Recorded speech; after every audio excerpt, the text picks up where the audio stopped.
nuclear weapons free zone, but a zone free of all weapons of mass destruction, that is, say, nuclear, chemical, and biological. And this is a proposal basically from Egypt, and it is supported by all the Arab states, but obviously it is not supported by Israel. And so we have a problem. As long as Israel feels that its security is threatened and it must maintain nuclear deterrence, we are not going to succeed in getting a Middle East zone free of weapons of mass destruction. I leave it to you to talk about President Obama. The list of things that are potential options for President Obama to consider undertaking to demonstrate his commitment to change the rhetorical goal of disarmament into a practical and actual one is almost limitless. The steps that he could take there's a robust array of options. The first one is to conclude promptly a bilateral agreement with Russia on renewing the START treaty, the Strategic Arms Reduction Treaty, at lower levels of nuclear weapons. The second one is to promote the early ratification of the Comprehensive Nuclear Test Ban Treaty to outlaw nuclear tests worldwide forever. The third one is there's currently a review of U.S. nuclear doctrine that's underway called the Nuclear Posture Review that will issue its report in next month, sometime in December. I think great care needs to be taken to avoid creating the perception that the doctrine will reaffirm the great value and utility of nuclear weapons. I think this would be very counterproductive if it did this, because it would only further make disarmament and nonproliferation both equally difficult. So I think they need to pay attention to that doctrine. And many commentators have said that the time has come for the U.S. to adopt a policy of no first use, of just simply committing not to be the first country to use nuclear weapons. I don't know whether they're going to do this or not. I think it probably would be a stepping stone in the right direction, but it won't alone get us to nuclear disarmament. Third one is to start negotiations on a fissile material treaty to stop the production of plutonium and highly enriched uranium for use in nuclear weapons.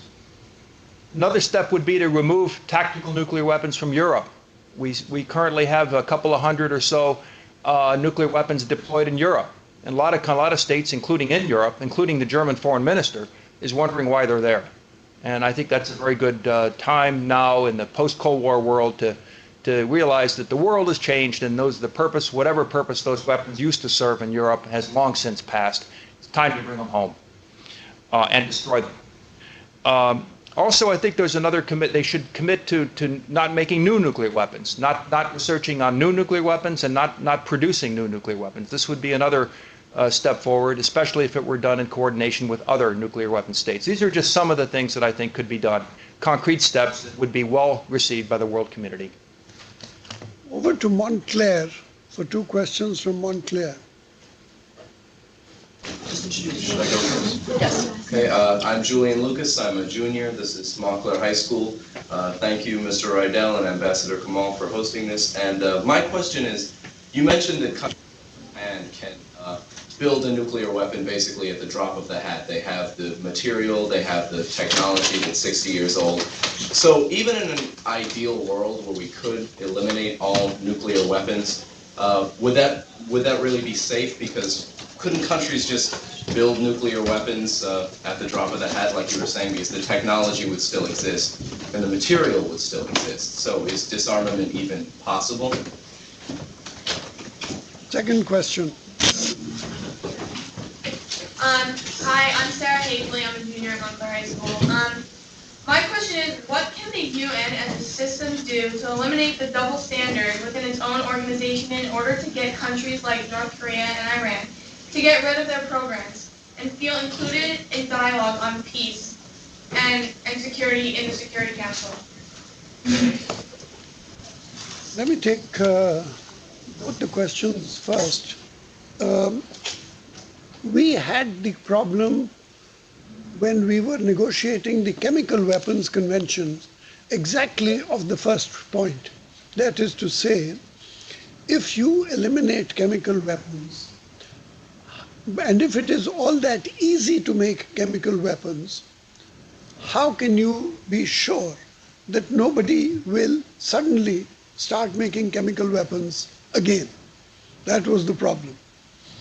And we found that the answer to that was what is called the system of verification. Verification means that you have the right to inspect. And the formula that was used was, quote unquote, anytime, anywhere, without right of refusal. And so, without notice, the challenging country can turn up at a facility or a house or somebody's bedroom and say, I think you're producing chemical weapons in your bedroom. I want to inspect your bedroom. And you do not have the right of refusal. So notice is necessary. Arrival can be a surprise arrival, no refusal, and the system is, in other words, very harsh and hard. But that is the verification system of the Chemical Weapons Convention. So in the case of nuclear weapons, you would have to have an identical verification system of any time, anywhere, without right of refusal. And that system would work. It's not just an inspector, any country. I can challenge India without notice under the Chemical Weapons Convention.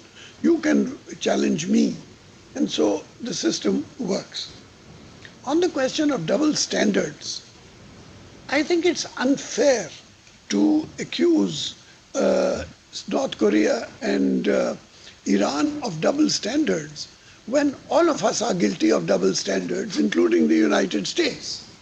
And so when pointing a finger at somebody else, you will find that there are three fingers pointing back at you. And so watch out. Don't point fingers at others and don't accuse others of double standards when you might find that you yourself are guilty of double standards. Would you agree, sir? Yeah, one of the most common questions we get in the business of disarmament is what happens if we comply with this standard but no one else does, or someone else is privately violating it? How can we just give up our weapons and then be suddenly victims of nuclear attack? And the problem with this question is that it assumes that disarmament is something that you do in a vacuum, that you do just on your own. You suddenly decide, okay, we're not going to give up our nuclear weapons. You snap your fingers, the weapons are gone, and now suddenly we're vulnerable to nuclear attack. It just simply does not work that way. The process of nuclear disarmament involves a whole array of activities that take place. Disarmament will never happen if it is not done securely.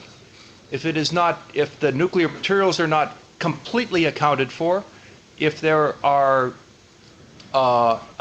no organization at all that's designed to enforce or to verify or inspect facilities, if countries can use plutonium and highly enriched uranium, produce it as much as they want and use it to make nuclear weapons, this is not going to happen in any kind of real nuclear disarmament arrangement.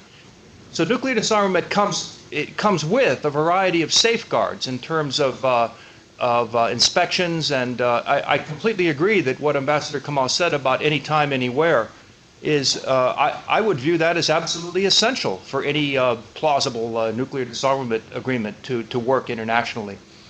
I'd like to point out that Costa Rica and Malaysia have circulated at the UN a document called the Model Nuclear Weapon Convention. It's a very interesting document. If you go into the Google and search on that phrase, Model Nuclear Weapon Convention, you'll find the draft of an entire treaty that outlines some what would have to be done in order to get to nuclear disarmament, what kind of controls would be needed. And it's a very interesting thought experiment to look at that, and it may not be useful as a negotiating text, but it certainly is an interesting exercise to think about. So anyway, I would just